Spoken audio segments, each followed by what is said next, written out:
Muy buenas noches, tengan todos ustedes. Soy el doctor Eduardo Antonio Lara Pérez. A nombre de la Fraternidad Médica por la Salud, Médicos Unidos por México, les damos la más cordial bienvenida este martes 18 de octubre del año 2022. El tema de la videoconferencia del día de hoy será Cartilla Nacional de Salud, lo que tienes que saber. Y va a ser impartida por el académico doctor Reinaldo de Jesús Michel Aceves. El doctor Reinaldo de Jesús Michel Aceves es médico cirujano por la Escuela Médico Militar, hizo pediatría en la Escuela Militar de Graduados de Sanidad, hizo gastroenterología pediátrica en el Instituto Nacional de Pediatría, también tiene una maestría en Ciencias de la Salud por el Instituto Politécnico Nacional y es académico numerario de la Academia Mexicana de Pediatría. Quiero agradecer al doctor Reinaldo Michel su presencia, su solidaridad, su apoyo siempre, y con el afecto de siempre, mi querido Reinaldo, los micrófonos son tuyos. Adelante.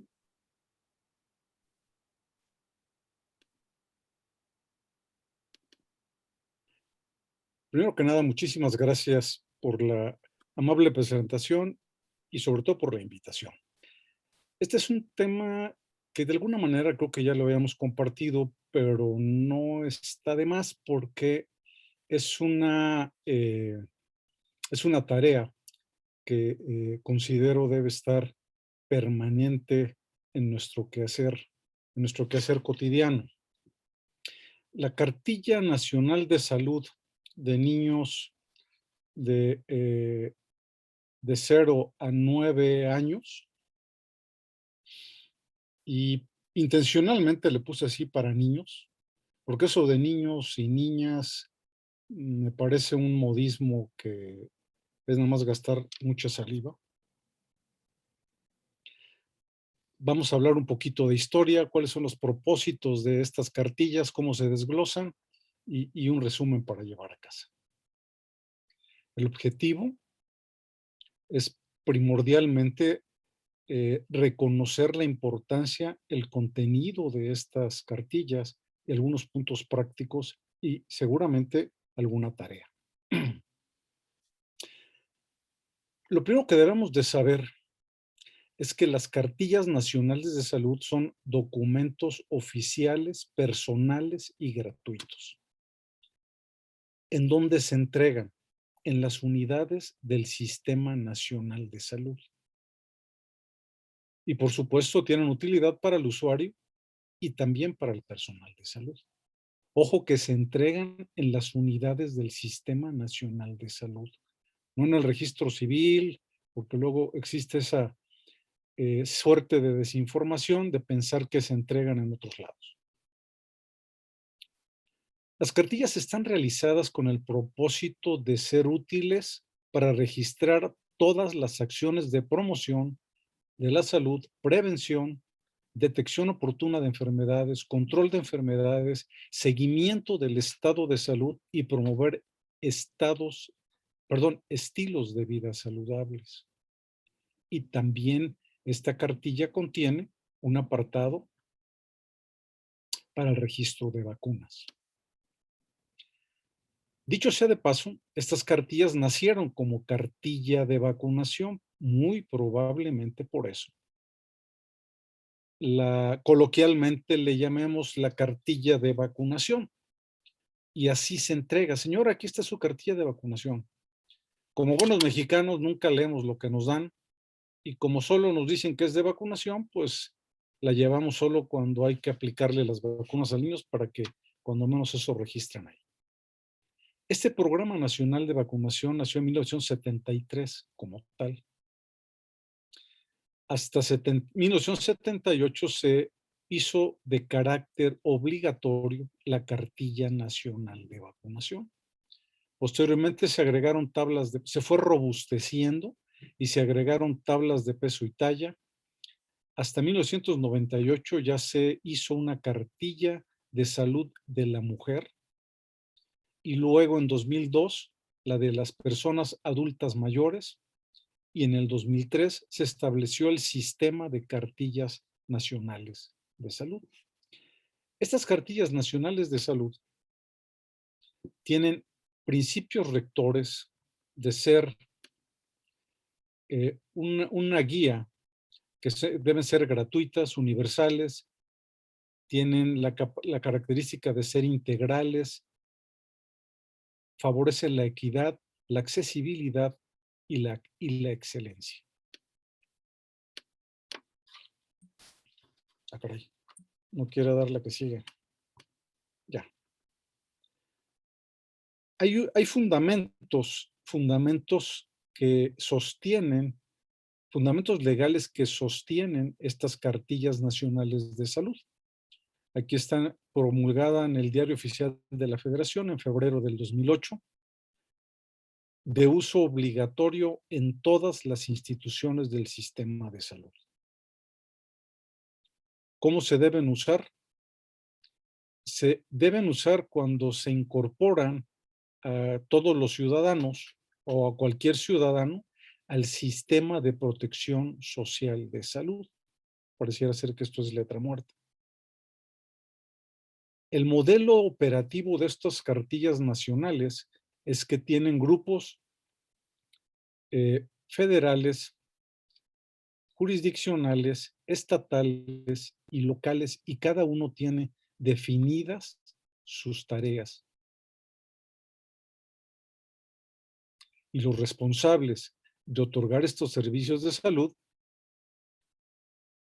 somos todos los que integramos el sector salud, los promotores de salud, las trabajadoras sociales, los médicos, las enfermeras. Esto es como las monjitas, dijo que todos. Y así podemos llevar la historia personal de salud en una serie de cartillas que van de 0 a 9 años, de 10 a 19, de 20 a 59, de 20 a 59 y para adultos mayores de 60 y más. Las cartillas, además, son un instrumento para registrar esto que se denomina, y está en la ley, el paquete garantizado de servicios de salud, que están considerados en una estrategia de línea de vida, como ya les mencioné, de recién nacidos hasta 60 años y más.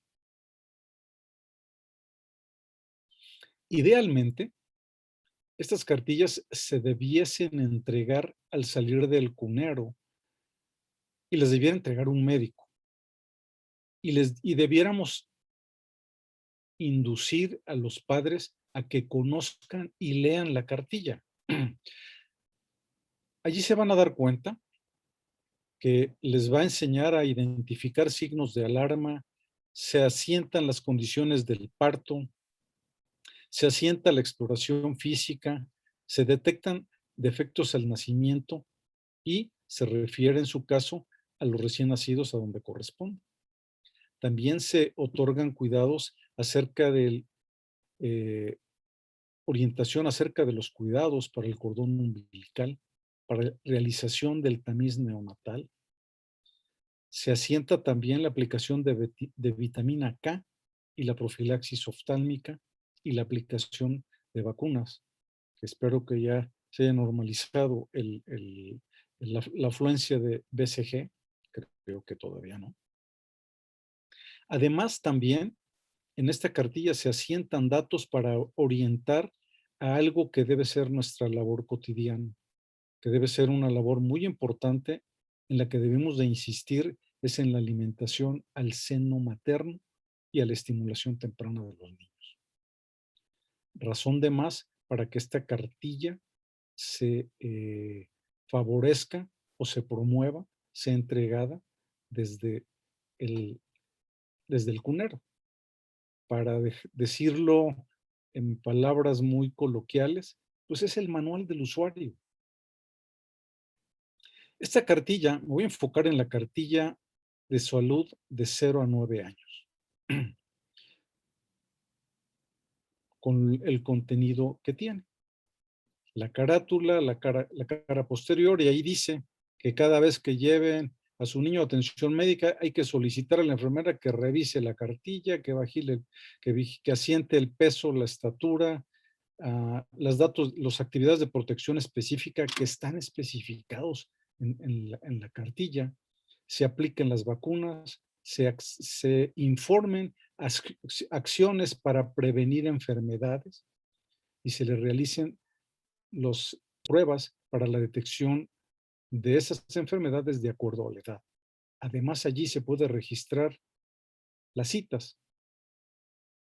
Aquí está de manera resumida toda la cartilla con la promoción, con la nutrición, con la prevención de accidentes y lesiones, prevención y control de enfermedades, salud bucal, esquema de vacunación, prevención de adicciones, detección de enfermedades, detección de atresia de vías biliares, atención médica y de actividad física.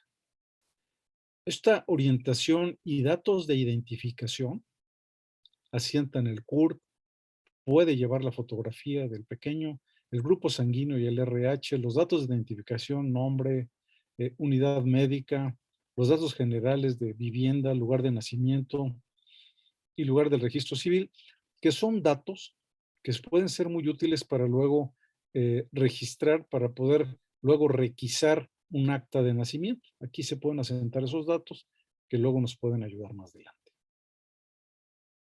Y dice aquí que vigile, que le realicen a su hijo todas las acciones contenidas en esta cartilla.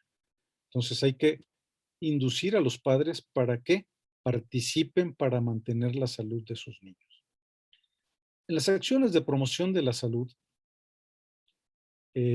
viene la incorporación al programa de salud, como ya decía yo, los cuidados del recién nacido, de lactancia materna.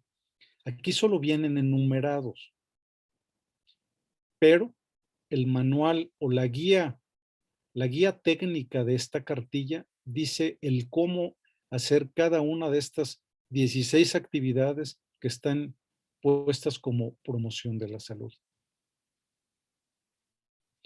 Es muy útil para que los padres y los tutores mantengan la salud de los niños. Y pongan aquí las fechas y los temas que se les impartieron. De acuerdo a la Universidad Mexicana 031, en el numeral 922, el recién nacido debe recibir 2 consultas durante el primer mes. La primera a los 7 días y la segunda a los 28 días.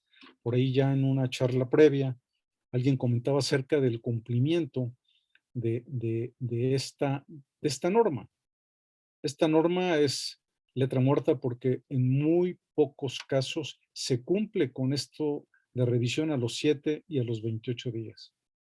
Y además al niño menor de 1 año se le deberán otorgar por lo menos 6 consultas al año, es decir, una cada 2 meses. En relación al estado nutricional, viene aquí el índice de masa corporal, tiene un sistema de semaforeo para poner el bajo peso, normal peso, tener sobrepeso y tener obesidad, y por supuesto, el peso normal. También igual con la talla de los niños. Igual tiene un semaforeo para ir viendo si el pacientito crece de acuerdo a cómo debiera ir en estas curvas, que simplemente son informativas para que uno pueda explayarse y explicarles por qué es chaparro el niño. Pues si los papás miden 1,60, pues a menos que sea el papá va a ser un niño más grande.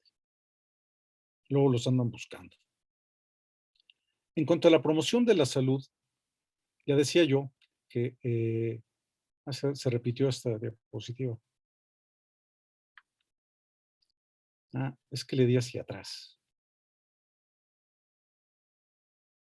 Una disculpa porque tengo un cuadro gripal y me tomé un antihistamínico y yo creo que estoy medio amichelado. Bien, en estas acciones de orientación y prevención de la salud, se orienta sobre la lactancia materna mes con mes hasta los 24 meses y sobre la alimentación complementaria en cuanto al estado de peso, de nutrición y sobrepeso. Y aquí hay algo que está puesto aquí, como dice ahí, desparasitación intestinal, ¿sí? 2 veces al año en las semanas de salud. Sin embargo, lo que está puesto aquí con el puntero, lo que estoy señalando con el puntero, esta desparasitación, igual que la aplicación de vitamina A y el hierro, se debe aplicar en pacientes o en municipios que tengan riesgo para enfermedad diarreica aguda. Hay municipios que tienen un riesgo elevado, no en todos los niños, como se está tratando de implementar. Porque, pues, tendré que decirlo, yo estoy en contra de la desparasitación. No, no creo que sea correcto. Y aquí viene un esquema de vacunación que no me voy a detener en él, pero es uno de los esquemas de vacunación más completos que existen podría decir que en el mundo. Tenemos un excelente esquema de vacunación. Faltan incorporar algunas, ahí están, pero trae espacio para que se pongan cuando se ponen. Por ejemplo, no trae aquí las vacunas del COVID-19, tampoco trae la de varicela, pero bueno, ni las de vitamina A, perdón, la de hepatitis A. Prevención y control de enfermedades. Y aquí antes se decía que se tenía que engrapar la profilaxis oftálmica del recién nacido, pero aquí ya viene que se debe de hacer, cómo se debe hacer la profilaxis oftálmica y la aplicación de vitamina K. También, esta es otra razón más por la cual se debe entregar en el cunero. Y porque se debe aplicar este tamiz neonatal, se debe realizar este tamiz neonatal y se debe de promover que se realice. Ayer, este fin de semana, me enteré de una niña de 9 años de edad que viene de algún municipio de la Sierra de Guerrero, con datos de 9 meses de edad, con datos francos y ostensibles de hipotiroidismo congénito, que se debe haber detectado al nacer. Aquí dice que hay un tamiz metabólico, dice que ampliado, yo diría que ampliadito, porque solo cubre 5 padecimientos que pudieran ser de los más frecuentes: la galactosemia clásica, la deficiencia de biotinidasa, la fenilcetonuria y la hiperplasia suprarrenal congénita. También se han agregado el tamiz visual, el tamiz auditivo, todavía no se agrega el tamiz cardiológico a la cartilla, pero están en vías de hacerlo, y también el de la luxación congénita de cadera. Les decía yo que se ponía aquí que se hiciera un engrapado adicional anunciando de que se les había hecho. Este engrapado adicional se pone en las hojas de egreso de los niños de los cuneros, en donde de los que no nacen en una institución de salud, en una institución pública de salud, porque las instituciones privadas no tienen estas cartillas. En cuanto a la detección de enfermedades, hay les decía yo que este tamiz que pomposamente desde hace casi 10 años se dice que es un tamiz ampliado, que solo son 5 padecimientos. En el 2013 también se agregó para la detección de enfermedades esta colorimetría visual o colorimetría fecal para la detección oportuna de atresia biliar. Esta colorimetría fecal puede ayudar a la detección de más de 100 padecimientos que cursan con evacuaciones pálidas. Es decir, esta colorimetría fecal per se da un tamiz metabólico súper ampliado a un costo irrisorio. Tendré que llevar agua a mi molino. Esta alerta para la detección oportuna de la atresia biliar es, creo que, una de las acciones de medicina preventiva más importantes en las que debemos de insistir. También, en cuanto a la prevención de accidentes, la información y la orientación vienen en la guía técnica de esta cartilla. Ahí viene cómo hacerlo, cómo hacer las sesiones dinámicas, ponerle, incluso se pueden adicionar aquí las fechas de la orientación y de la consejería que se les da a los pacientes. Igualmente, para el programa de actividad física que está nuevamente en la guía técnica de la cartilla. Aquí viene este programa de Actívate y pues dice, escoge lo que más te guste, ya sea que caminen, que jueguen, que brinquen la cuerda, que jueguen algún deporte de conjunto, que anden en bicicleta, que jueguen a la pelota, etcétera, etcétera. También trae un apartado para poner fechas de atención médica. Finalmente, el revés de la cartilla que dice que se conservan las mejores condiciones, que la cuiden y que es un documento personal, etcétera, etcétera, y que es gratuita. Esta guía técnica que les he comentado se puede descargar, no está actualizada desafortunadamente, la más reciente es de 2008 a 2012 creo. Pero bueno, trae estas acciones de salud. Es importante conocer y aplicar este documento, porque se dice que lo que se escucha se olvida, porque seguramente tenemos comunicación interauricular, es decir, nos entra por un oído y nos sale por el otro. Lo que se ve puede ser que se recuerde, pero si lo hacemos y lo ponemos en práctica, seguramente lo vamos a aprender. Esta guía técnica bien pudiera ser un manual de primer contacto. Aquí trae lo que decía de la incorporación al programa de salud, los cuidados del recién nacido y la lactancia materna, el crecimiento correcto, la estimulación temprana, los datos de higiene personal, salud bucal, prevención de adicciones y de violencia familiar, prevención de accidentes, la actividad física,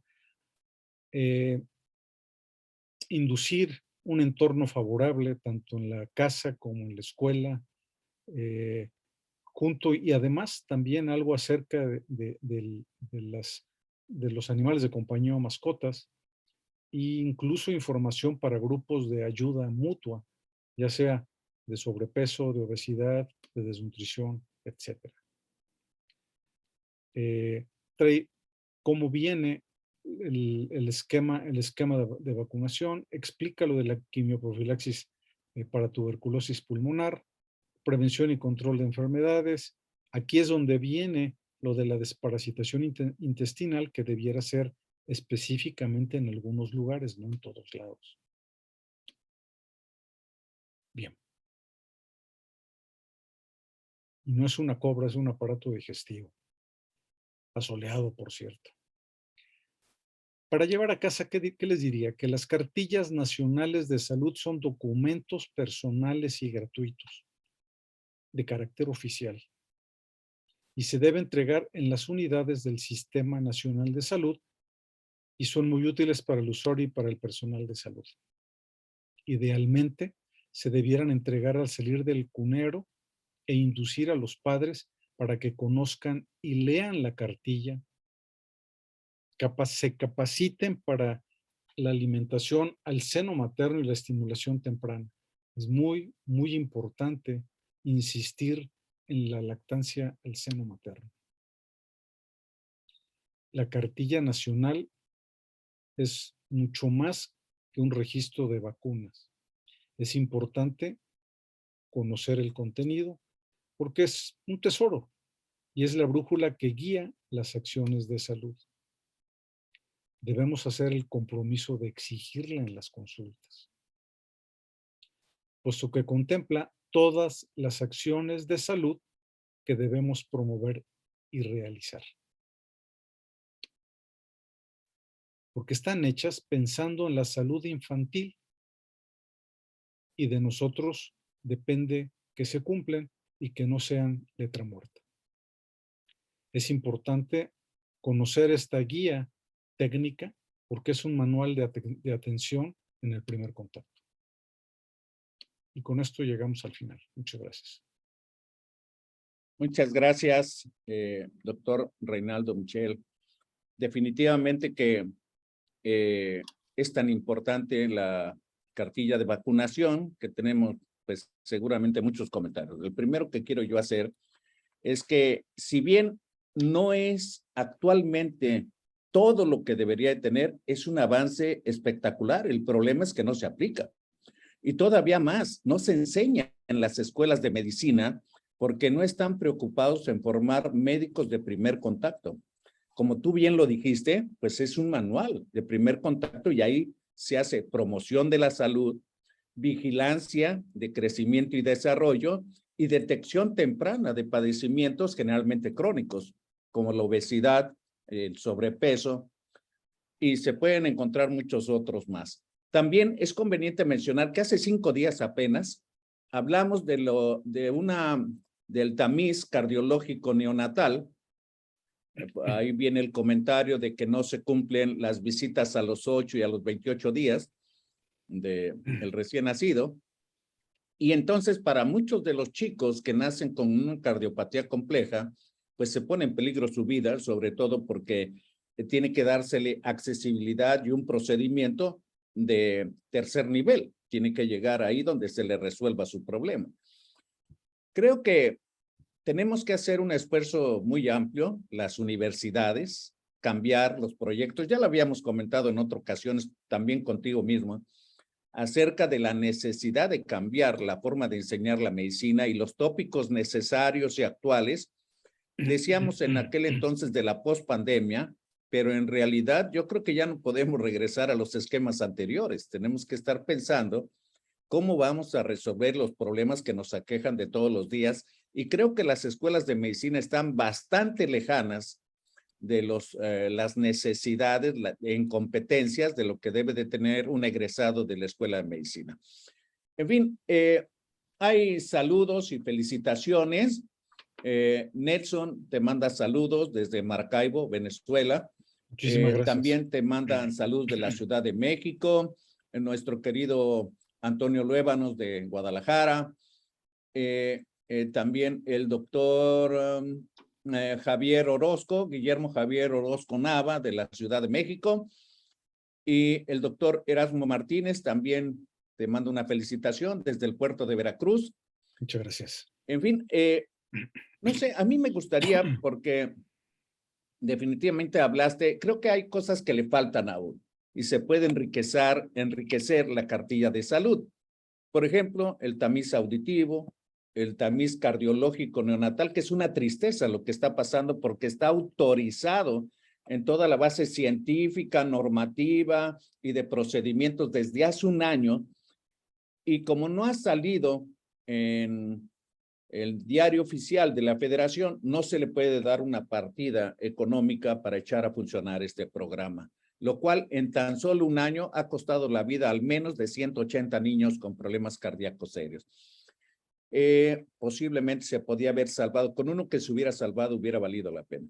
Y así como eso, pues también tú mismo has hablado de los problemas de la atresia de vías biliares, el diagnóstico tan sencillo y la importancia de recibir un tratamiento, un diagnóstico precoz y un tratamiento adecuado.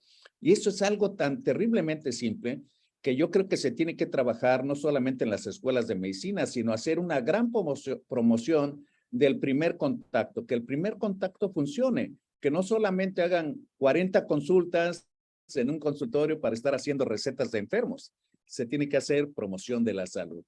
Y yo no sé si tú te gustaría que se le agregara algo más a la cartilla, porque en otros países, por ejemplo, existen algo parecido.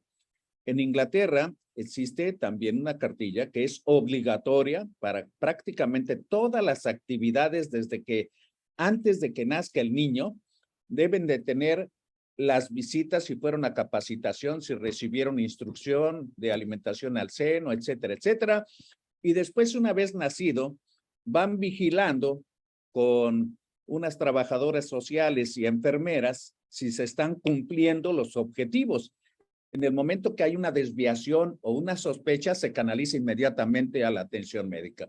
Igualito Entonces, que aquí. no, No No, podré ser. desafortunadamente, todo esto está en la ley, por eso les puse ahí los fundamentos legales. Está en el diario oficial de la Federación, está en las normas mexicanas, está en la ley de salud, pero pues nos la pasamos por las axilas, por no decir otra cosa, porque hablando en buen jarocho, entonces no se cumple, es letra muerta, pero es letra muerta porque lo permitimos, simplemente lo permitimos. Sí, bueno, y No también yo exigimos siento esa que, cartilla. pero ¿consideras tú que el médico que está dando consulta de primer contacto tiene conocimiento de la cartilla de salud? Así a ojo de buen cubero, es de Pues no, porque tú. la consideran cartilla de vacunación. Desafortunadamente yo creo que tenemos que capacitar al personal de enfermería, a los asistentes de consultorio, que revisen la cartilla y que vean lo que tienen que tener, que ellas conozcan la cartilla, que sepan lo que se tiene que hacer y que se promuevan esas acciones de salud.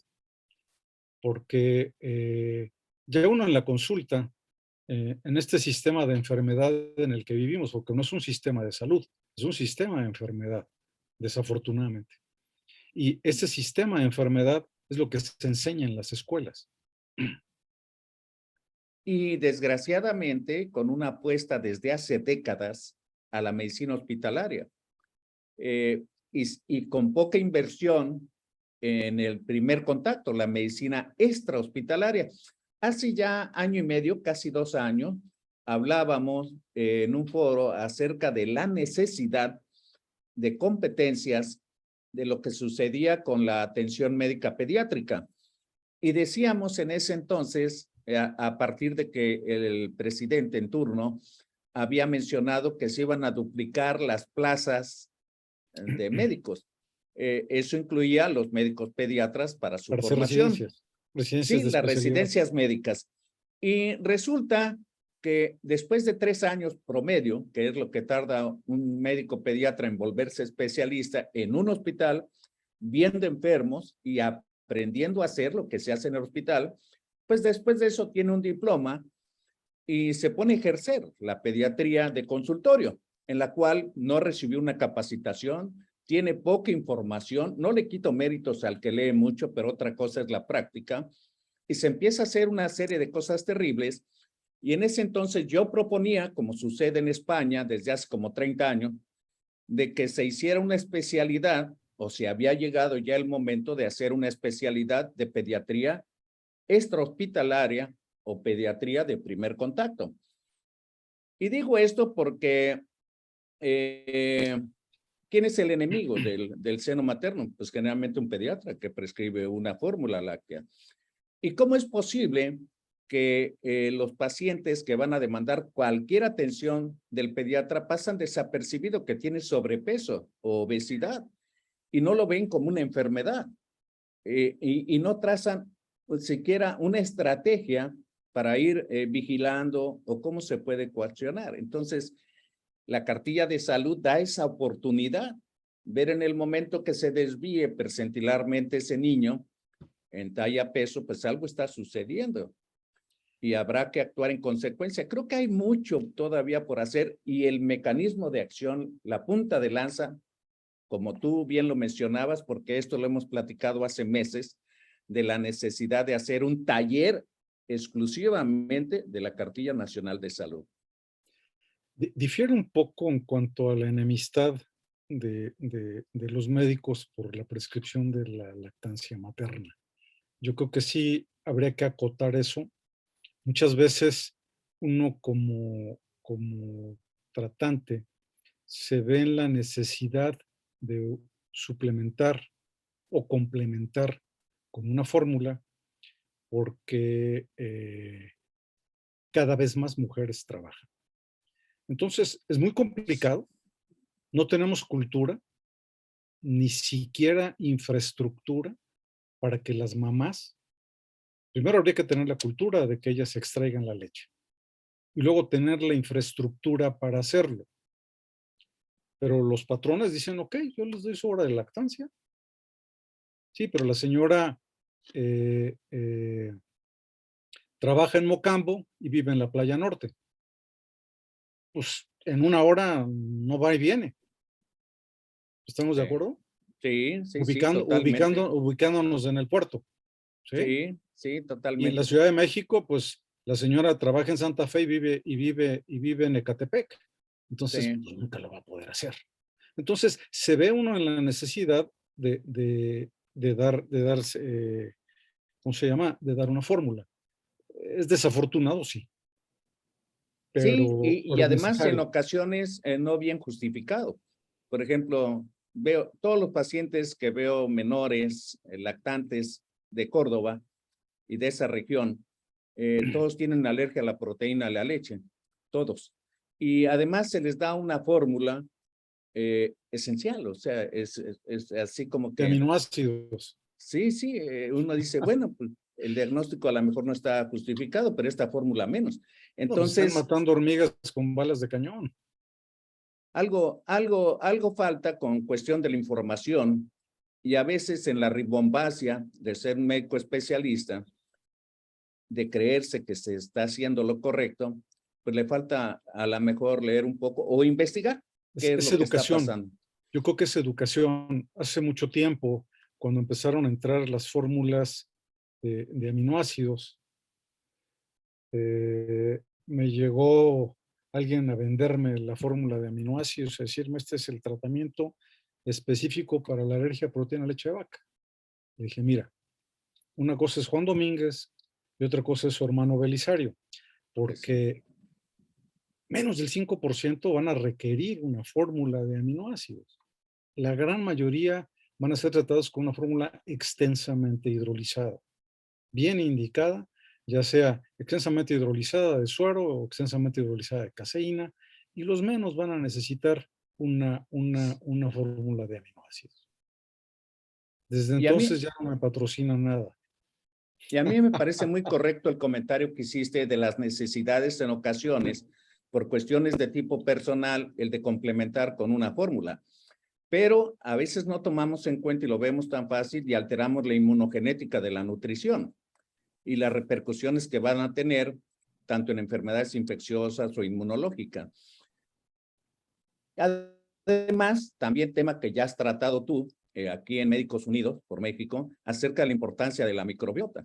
Entonces, yo creo que sí se vuelve un poco complejo y se necesita información, sobre todo para el primer contacto, porque no son prescripciones hospitalarias, ¿No? son prescripciones de consultorio. Entonces, yo creo que sí es importante esta situación. Y fíjate que volviendo un poco a la cuestión de los diagnósticos tempranos, eh, veo que ahora se le ha dado mucha importancia a las alteraciones del espectro autista y uno de los diagnósticos tardíos que tenemos en México es precisamente ese, el diagnóstico del autismo. Eh, los papás y el médico contemplativo, pues ve que el niño llega hasta los 2 años, que ha sido raro durante esos 2 años, que no habla, que no se relaciona con los demás, a veces se golpea a sí mismo o tiene otro tipo de alteración, si no se inquieta, como si no existieran padecimientos en ese rango. A lo mejor necesitamos trabajar un poquito también en eso.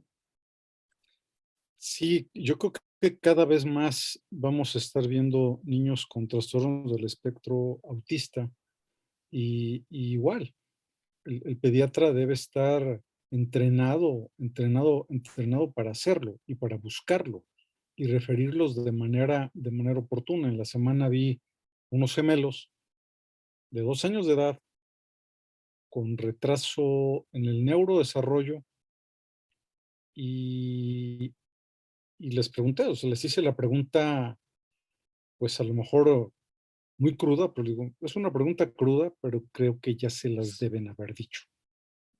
¿Sí? Ya les descartaron autismo a los niños. Entonces, los papás me dijeron, bueno, el neurólogo lo está viendo, entonces dije, bueno, está en manos del neurólogo. Y él es el que debiera definir eso. Desafortunadamente, para muchas cosas de tipo neurológico, hay quienes son by the book por decirlo de alguna manera. Por ejemplo, para el diagnóstico de parálisis cerebral infantil, el libro dice que se debe diagnosticar a los 2 años de edad, se debe determinar si lo tiene a los 2 años de edad. A los 2 años de edad ya se perdieron 2 años de tratamiento, que eso es un, un error garrafal.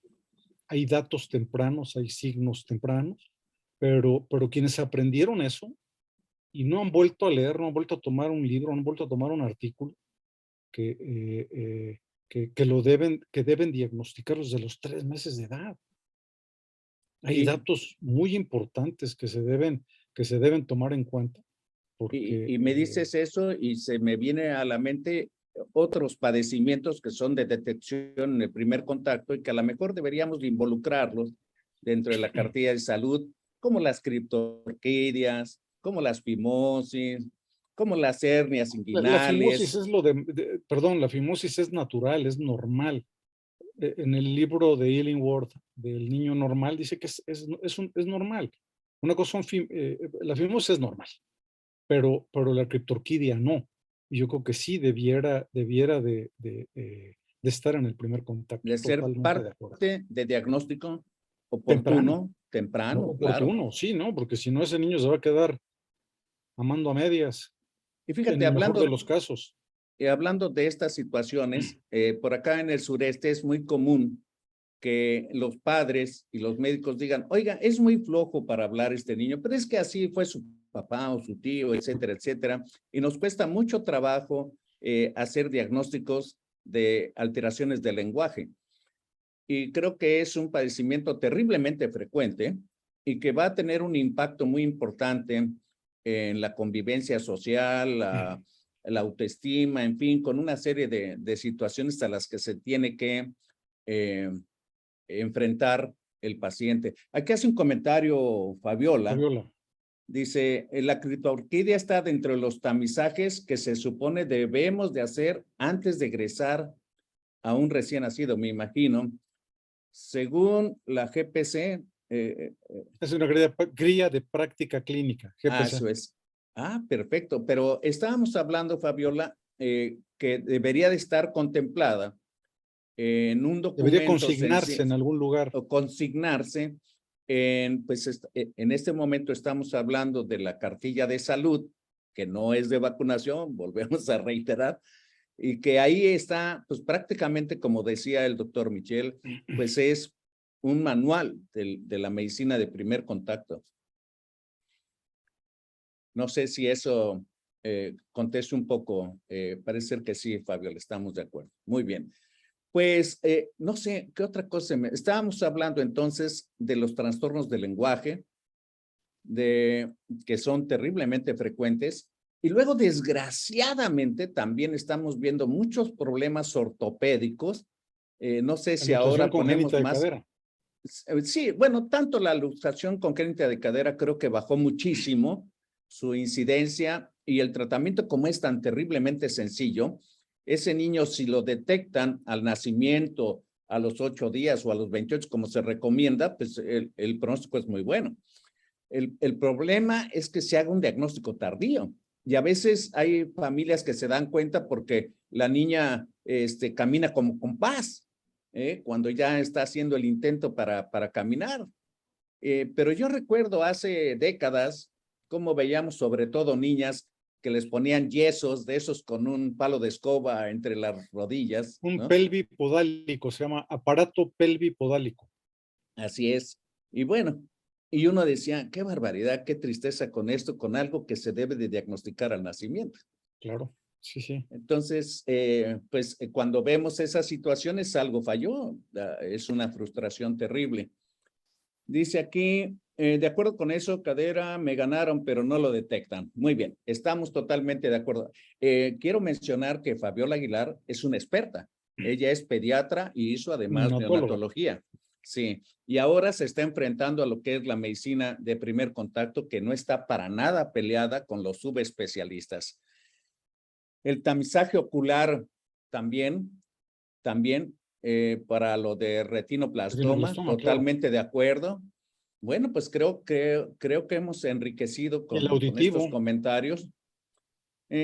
Guillermo Javier Orozco dice, si el menor tiene retraso psicomotor o retraso en la adquisición del lenguaje, debe de ser enviado a rehabilitación, pero desgraciadamente lo envía muy tardíamente. Totalmente de acuerdo. Y generalmente es con la contemplación de familia y el médico, justificando el que se atrase ese niño en su lenguaje. Hay niños que tienen 3 años y no formulan frases. Algo está fallando y tiene un lenguaje bastante limitado. Entonces, ese niño necesita una atención urgente a ver qué es lo que está pasando con las alteraciones del lenguaje, que es algo complejo, no es específicamente de Sí, algo. puede ser desde un niño excesivamente mimado, que no necesita hablar para que le hagan lo que quiera, hasta un problema severo, ¿sí? Entonces Sí, sí es totalmente de acuerdo que no los estamos diagnosticando tempranamente. Y a veces se envían a rehabilitación y les dan cita para el día del juicio final en la tarde también. sí, Están sí, sí. saturados los servicios. Sí. Bueno, creo que aquí con los comentarios que hemos hecho, vemos que uno, no se conoce la cartilla nacional de salud como debería de ser difundida tanto para médicos como para padres e incluso profesores deberían de pedirle en la escuela a ver qué es lo que está pasando porque tiene una repercusión directa en su rendimiento escolar. Eh, Creo Se que la necesita, piden, perdón, creo que sí la solicitan, sobre todo a nivel de guardería y en los kinders. Creo que incluso la solicitan para inscribirlos, para verificar que tengan, lo que buscan es que tengan las vacunas, que eso es lo que buscan, pero cuando menos sí, eso es lo que ven. aquí hace Sí, un como dice Fabiola, se comentario. piden preescolar. Sí, hace un comentario aquí, Faría Nelson desde Maracaibo, dice, los trastornos del lenguaje asoman un posible niño con trastornos de aprendizaje, definitivamente, O de audición. definitivamente. Sí, sí, totalmente de acuerdo. Sí, efectivamente, Fabiola también dice, lo piden en preescolar, sí. También lo piden para el pasaporte, entre otras cosas. Bueno, el tamiz cardiológico, ya hablamos de ello, Fabiola, ya hablamos de ello, Sí, todavía no porque está en la cartilla, pero decía Lupita que la querían incluir. De hecho, yo estoy en pláticas con la senadora Audelia para ver cómo se puede hacer alguna cosa legal, pero ya veo que ni teniéndolo como una cosa legal queda como letra muerta. bueno, de hecho está aprobado ya. Lo que pasa es que no ha salido en el diario oficial de la Federación, al decir de palabras de Lupita Jiménez Carvajal, que eso es lo que se está esperando, porque si no sale en el diario oficial, no se le puede destinar una partida económica para poder echar adelante este tamiz. En fin, pues creo que Perdón, hay, lo que falta en todo esto y en el manual o en la guía técnica, dice muchas cosas, pero no dice quién y cómo se deben hacer. Dice que en el sistema de salud le tienen que dar orientación sobre la lactancia materna, etcétera, etcétera. Esto lo dejamos en manos de nuestras compañeras enfermeras. Igual con las adicciones, igual con todo lo demás, o en el mejor de los casos con algún pasante de medicina. Reinaldo, Entonces sí habría que buscar darle un poco más de formalidad a todos esos datos que quedan ahí pendientes. no, pero sí está conformado. Incluso tú hiciste un comentario acerca de la semaforización, si lo recuerdas. Sí, Sí, y a partir de esa semaforización se puede canalizar en riesgos quién debe de recibir atención o no al momento de salir de el hospital del Cunero. Yo creo que eso es en cuanto al tamiz cardiológico, ¿no? sí, Sí, sí, sí, sí, pero sí. para los demás, por ejemplo, hablando de la atresia biliar, dice que se debe referir a un segundo nivel o a un tercer nivel, ¿sí? Y no dice más, no Sí, dice bueno, más. ahí sí como que hace falta más estructura Responsabilizar, operativa, más, exactamente. más estructura operativa, ¿no? ¿Quién lo detecta y qué es lo que va a hacer? cómo se va a Claro. canalizar para que llegue donde le van a solucionar su problema.